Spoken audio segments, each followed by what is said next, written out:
Hello दोस्तों, स्वागत है आपका मेरे चैनल पे फैसिलिटी मैनेजमेंट का। लास्ट वीडियो में हम लोग रेफ्रिजरेशन साइकिल के बारे में सीखा था। अभी HVAC सिस्टम में अभी हम लोग कंप्रेसर, टाइप्स ऑफ कंप्रेसर देखेंगे। ओके, टोटल कितने 5 टाइप के कंप्रेसर होते हैं। ओके, ये आप देख रहे होंगे 5 टाइप के कंप्रेसर है।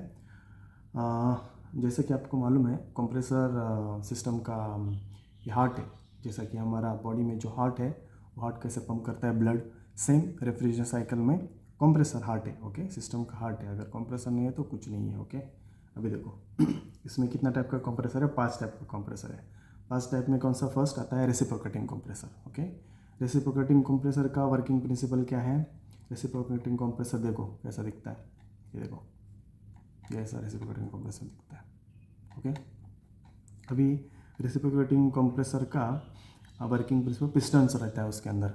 पिस्टन आप लोग देखा होगा, गाड़ी का इंजन में पिस्टन होता है ना, वैसा पिस्टन्स जो अब मूव होता है up and down. Okay, similar type, same होता है, वैसा ही होता है। वो क्या करता है, कंप्रेसर को, गैस को कंप्रेस करता है। Okay, pistons up and down move होता है और गैस को कंप्रेस किया जाता है। ओके, इसका कैपेसिटी की बात करेगा तो ये स्मॉल से मीडियम साइज का जो एसीज होता है ना उसमें लगता है। Okay, up to 100 ton, up to 100 ton. Okay, up to 100 ton के यूनिट तक हम लोग लगा सकता है। ये चिलर में भी यूज़ होता है, स्मॉल यूनिट्स में भी यूज़ होता है।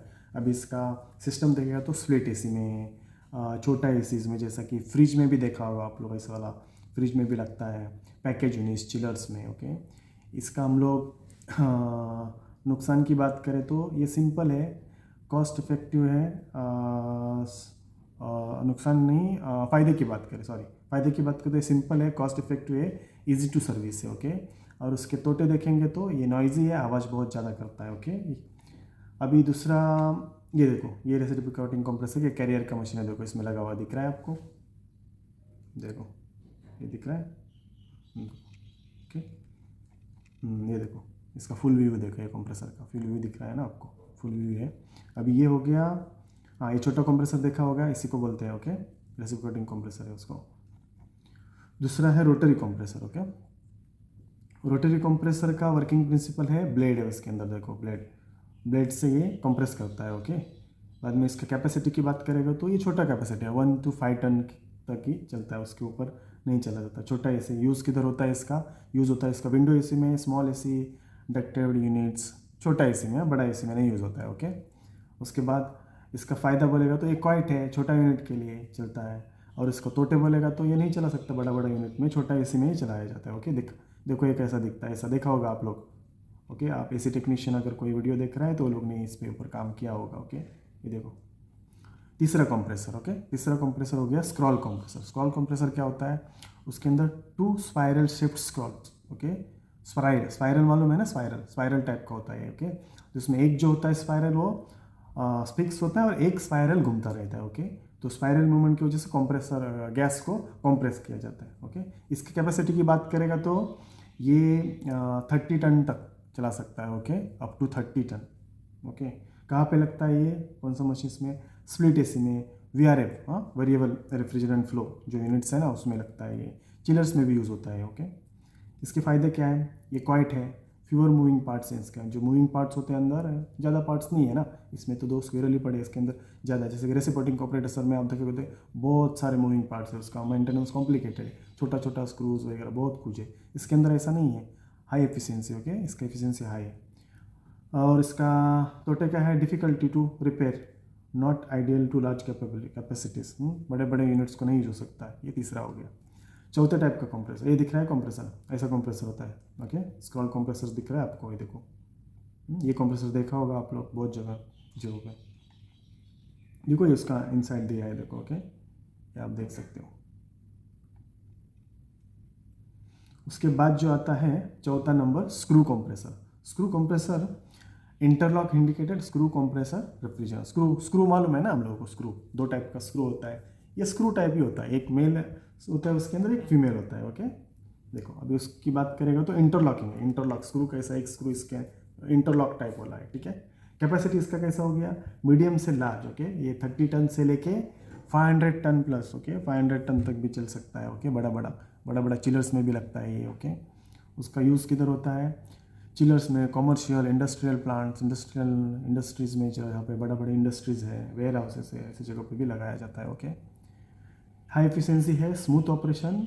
ओके, इसके बाद इसके फ़ायदे है, उसके नुकसान क्या है?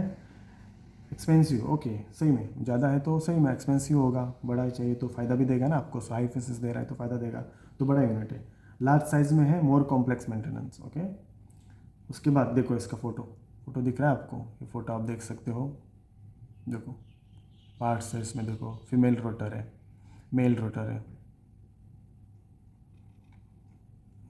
ये देखो ये यूनिट है, ये यूनिट में लगा हुआ है स्क्रॉल कंप्रेसर है। ओके, तो अभी हमारा लास्ट पार्ट है सेंट्रीफ्यूगल कंप्रेसर, सबसे बड़ा कंप्रेसर। ओके, इसका यूज़ होता है, इसका काम क्या है? Okay, centrifugal force.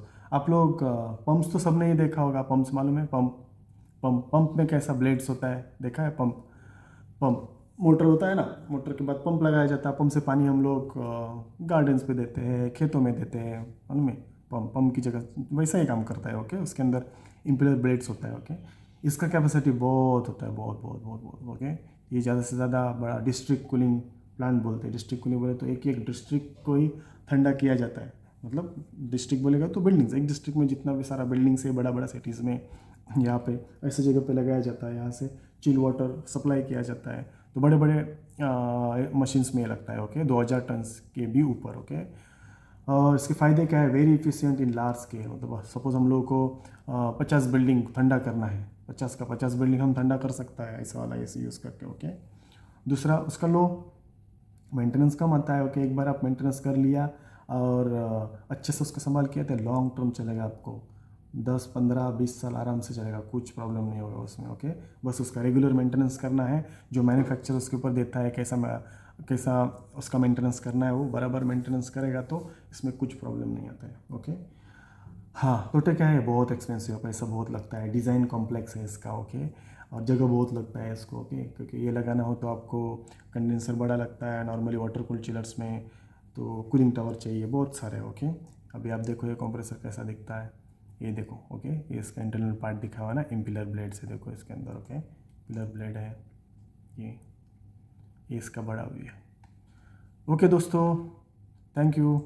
अगर आपको ये वीडियो अच्छा लगा तो please like share with your friends, जिनको फ़ायदा हो सकता है वीडियो से, उनके साथ शेयर करो, और please subscribe my channel. Thank you.